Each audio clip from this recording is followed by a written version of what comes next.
Okay, got the Kill Team things built. Here they are in their bare plastic.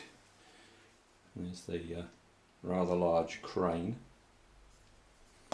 which goes there like that.